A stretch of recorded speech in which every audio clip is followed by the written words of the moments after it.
గతంలో కాంగ్రెస్ పార్టీకి సంబంధించినటువంటి రేవంత్ రెడ్డి ఓటుకునేటి కేసులో పడ్డారని చెప్పేసి మాట్లాడుతూ ఉన్నారు. సో ఇప్పుడు బీజేపీ వర్షన్ అంతా మీరు విన్నారు. సుజాత గారు మీరేమంటారు దీనికి? బీజేపీ సోదరునికి ఫస్ట్ ఆఫ్ ఆల్ నేను వార్నింగ్ ఇస్తున్నా. రేవంత్ రెడ్డి గారు రోడ్ల తిరుగుడు కాదు. రేపటి నుంచి ఇదేమన్నా గుజరాత్ అనుకుంటున్నారా? రోడ్ల మీద తిరగని అనుకోవడానికి ఆడ గుజరాత్ లో చెలాయించుకోనుకోండి. మీరు ఈడ తెలంగాణలో చుట్లాడుకొని తెచ్చుకొని ఆత్మ బలిదానం చేసుకున్న తెలంగాణలో మీరు మాకు సవాల్ ఇస్తే ఏమనుకుంటున్నారో మీరు? మిమ్మల్ని రోడ్లు కాదు అసలుకి, మిమ్మల్ని అసలు సౌత్ ఇండియాలో ఉండకుండా తరిమి కొట్టే రోజులు దగ్గరలో ఉన్నాయి. ఏమనుకుంటారు మీరు? సవాల్ ఇస్తున్నాక మేమన్నా అంత పిచ్చోళ్ళు లెక్క కనబడుతున్నాము. మీకు ఆన్సర్ చెప్పను. అంత ఓటుకు నోటు దొంగ, అది కేసు నడుస్తుంది, దాని గురించి కోర్టులో ఉంది. మీరెవరు మాట్లాడడానికి?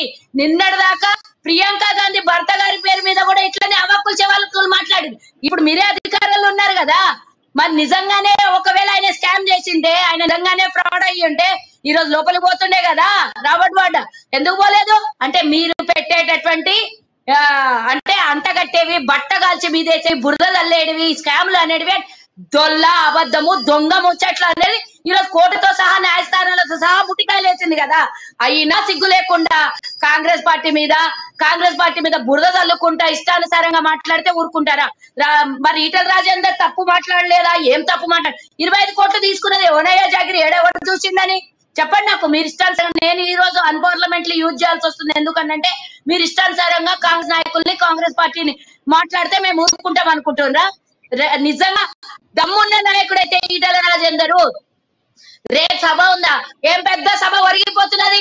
5 నిమిషాలు మీకు ప్రోటోకాల్ ఉంటది. ఒక ఎమ్మెల్యే 5 నిమిషాలు సవాల్ ఇస్తే నేను వస్తున్నాను, కనీసం నేను వస్తున్నాను కూడా ఎందుకు అనలేదు?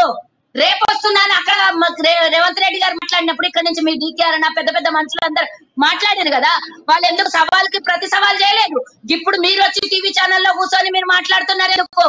కాంగ్రెస్ అంటే కలేజా ఉన్న పార్టీ, కాంగ్రెస్ అంటే కరేజ్ ఉన్న పార్టీ. రేవంత్ రెడ్డి అంటే రేసు గుర్రం, గుర్తుంచుకోండి.